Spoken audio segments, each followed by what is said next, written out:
Hello and welcome students, আশা করি তোমরা সকলেই খুব ভালো আছো। জ্ঞানজ্যোতি কোচিং সেন্টারের পক্ষ থেকে তোমাদের সবাইকে আরও একবার স্বাগত। তো আমি মীরা ম্যাম, আমি আজকে তোমাদের ইউনিভার্সিটি থেকে বাংলা সাবজেক্ট থেকে আবার একটি নতুন টপিক নিয়ে চলে এসেছি।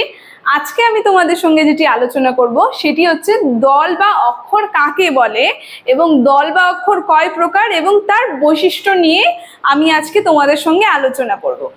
আলোচনাটি শুরু করার আগে তোমাদের ছোট্ট করে একটা ইনফরমেশন দিয়ে দিই। বোর্ডের কর্নারে তোমরা দুটো নাম্বার দেখতে পাচ্ছ, এটা হচ্ছে আমাদের জ্ঞানজ্যোতি কোচিং সেন্টার হেল্পলাইন নাম্বার। এখানে তোমাদের অনলাইনে ক্লাস করানো হয় এবং তার সঙ্গে তোমাদের নোটসও দেওয়া হয়। তোমরা যদি অনলাইন ক্লাস করতে চাও এবং নোটস পেতে চাও তাহলে অবশ্যই নাম্বার দুটির সঙ্গে যোগাযোগ করো। ঠিক আছে, বেশি কথা না বলে তাহলে আমি আমার টপিকটি শুরু করছি। প্রথমেই বললাম, আজকে আমি তোমাদের সঙ্গে যেটি আলোচনা করব সেটি হচ্ছে দল বা অক্ষর কাকে বলে। দেখো, আমি যদি বলি দল বা অক্ষর, প্রথমে তোমাদেরকে সংজ্ঞাটা আমি মুখে বলবো, সেটা তোমরা লিখে নেবে। সংজ্ঞাটা বলার আগে কনসেপ্টটা ক্লিয়ার করি। আমরা যে উচ্চারণ করি, বাগধ্বনি যেটাকে বলে, আমাদের উচ্চারণ বা স্বর, সেই স্বরের যে স্বল্পতম মানে উচ্চারণের ছোট্ট একটা অংশ, সেই অংশটা বা ধ্বনিটাকেই বলা হয় কি দল বা অক্ষর। দেখো, যদি আমি সংজ্ঞার আকারে তোমাদেরকে বলি যে বাকযন্ত্রের, এটা তোমরা লিখবে দল বা অক্ষর কাকে বলে। এই সংজ্ঞাটা হচ্ছে যে বাকযন্ত্রের স্বল্পতম প্রয়াসে বা একযোগ শব্দের যে স্বল্পতম অংশটি ধ্বনি তত্ত্বটুকু উচ্চারিত হয়, সেই অংশ বা ধ্বনির নামই দল বা অক্ষর।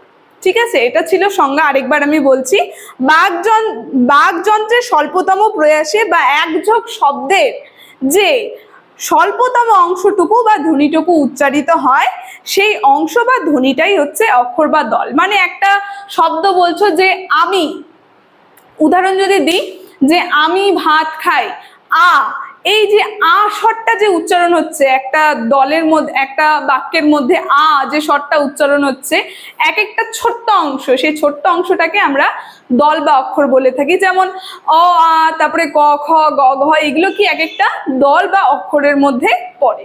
ঠিক আছে, তো দল বা অক্ষরটা তাহলে তোমাদেরকে বলে দিলাম। এখন তোমাদেরকে বলি, এই বাক্যের মধ্যে যে দল বা অক্ষর থাকে এক একটা ছোট্ট অংশ, সেই দল বা অক্ষর কয় প্রকার হয়। দেখো, এখানে আমি লিখে দিয়েছি দল বা অক্ষর। দল বা অক্ষর হচ্ছে দুই প্রকার, একটা হচ্ছে স্বরান্ত বা মুক্ত দল, আরেকটা হচ্ছে হলান্ত বা ব্যঞ্জন ধর। একদম ধ্বনির মতো, ধ্বনি যেরকম দুই প্রকার, স্বরধ্বনি, ব্যঞ্জন ধ্বনি, তেমনও দলও দুই প্রকার, একটা হচ্ছে স্বরান্ত বা মুক্ত দল, হলান্ত বা ব্যঞ্জনাত্ম বা রুদ্ধ দল। দেখো, মুক্ত দল, স্বরান্ত দল কাকে বলে সেটা আমি আগে বলি। স্বরান্ত দল সেটা হচ্ছে যে শব্দ উচ্চারণের শেষে কি থাকবে, স্বরধ্বনি থাকবে। ঠিক আছে, বা উচ্চারণের শেষে স্বরধ্বনি থাকবে বা শব্দটার মধ্যে স্বরধ্বনি থাকবে, সেটাকে বলা হয় স্বরান্ত দল। আর স্বরান্ত দলের আরেকটা নাম কি বললাম, মুক্ত দল। দেখো, মুক্ত দল আবার কেন বলছে, যে স্বরধ্বনিগুলো আমরা উচ্চারণ করি অ আ ই, এগুলা কি দেখবে আমাদের গলাটা কি করছে, ছেড়ে দিচ্ছে, সেই কারণে এটাকে কিন্তু বলা হয় মুক্ত, কারণ ছাড়া। দেখো, এরপরে স্বরান্ত দলটা আমি বললাম, এরপরে বলবো হলান্ত দল, যে ব্যঞ্জনাত্ম রুদ্ধ দল যে আছে। হলান্ত বা ব্যঞ্জনাত্ম রুদ্ধ দল যে হয়, এটাকে রুদ্ধ দল কেন বলে আমি প্রথমে বলি।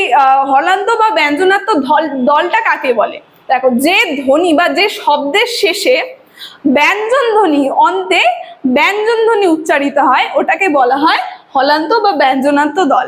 এর আরেক নাম রুদ্ধ দল কেন, দেখো, আমরা যখন ক খ বলি, ব্যঞ্জন ধ্বনি যেগুলো আছে, ক থেকে যত আছে, ক খ গ, দেখবা ক, এই যে বলছি, দেখবে আমাদের স্বরের মধ্যে কি হচ্ছে, ক আটকে যাচ্ছে, স্বরটা ভিতরে চলে যাচ্ছে, খ আটকে যাচ্ছে, গ আটকে যাচ্ছে, এটা কিন্তু ছাড়া পড়ছে না, ওই কারণে এটার আরেকটা নাম হচ্ছে রুদ্ধ দল। তো দল বা অক্ষর হচ্ছে দুই প্রকার, একটা হচ্ছে স্বরান্ত দল, আরেকটা হলান্ত দল। এই সংজ্ঞা আমি তোমাদেরকে বলে দিলাম। এখন চলো আমরা চলে আসি দল বা অক্ষরের বৈশিষ্ট্য। এবার দল বা অক্ষরের যদি বৈশিষ্ট্য আলোচনা করি, দেখো আমি বৈশিষ্ট্যগুলো লিখে দিয়েছি। দল বা অক্ষর অনুযায়ী মাত্রা ও ছন্দ নিরূপিত হয়। এই দল বা অক্ষর অনুযায়ী কি হয়, মাত্রা আর বিভিন্ন শব্দ থাকে, যে শব্দের মধ্যে বা বাক্যের মধ্যে যে মাত্রা বা শব্দ থাকে, সেগুলি ছন্দ থাকে, সেগুলি কি হয়, এই দল বা অক্ষর অনুযায়ী নিরূপিত হয়। আবার 2 নম্বর বৈশিষ্ট্যতে আমি বলেছি দেখো, দলের উচ্চারণ ভেদে মাত্রার ভিন্নতা ঘটতে পারে। এই দলে যদি উচ্চারণ ভেদাভেদ হয়, ভেদে কি হয়, মাত্রা, যে মাত্রাগুলো থাকে সেই মাত্রাগুলোর ভিন্নতা মানে অন্যরকম ঘটতে পারে। এই দল বা অক্ষর অনুযায়ী মাত্রা, ছন্দ এগুলো ভিন্ন হয়। ঠিক আছে, এটা হচ্ছে বৈশিষ্ট্য। 3 নম্বর বৈশিষ্ট্যতে যদি আমরা চলে যাই, দেখো 3 নম্বর বৈশিষ্ট্যতে আমি বলেছি ছন্দের প্রকৃতি অনুযায়ী দল বা অক্ষরের মাত্রা নিরূপিত হয়। আবার ছন্দ যে আছে, এই ছন্দের প্রকৃতি অনুযায়ী কিন্তু এই যে দল বা মাত্রা যে আছে, দল বা অক্ষরের যে মাত্রা, সেই মাত্রাটা কিন্তু নিরূপিত হয়। মানে এক একটা দলের ছন্দ, ঠিক আছে, সেই ছন্দ অনুযায়ী কিন্তু মাত্রাগুলো নিরূপিত হয়ে থাকে।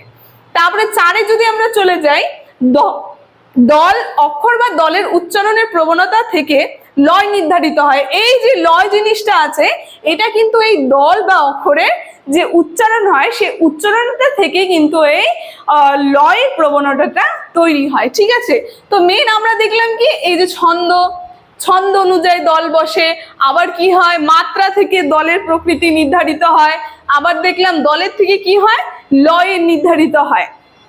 তো আজকে আমি 4টি বৈশিষ্ট্য নিয়ে দল বা অক্ষরের 4টি বৈশিষ্ট্যই তোমাদের সঙ্গে আলোচনা করলাম। তো আজকে দল বা অক্ষর কাকে বলে এবং সেটি কয় প্রকার, দু প্রকার, একটা হচ্ছে স্বরান্ত বা মুক্ত দল, আর একটা হলান্ত বা ব্যঞ্জন দল। আর অক্ষর বা দলের বৈশিষ্ট্য নিয়ে আলোচনাটি আমি এতটুকুনি রাখলাম। আজকের আলোচনাটি আমি এখানে শেষ করলাম। ভিডিওটি যদি তোমাদের ভালো লেগে থাকে তাহলে অবশ্যই like, comment, share and subscribe করে দিও। Thank you.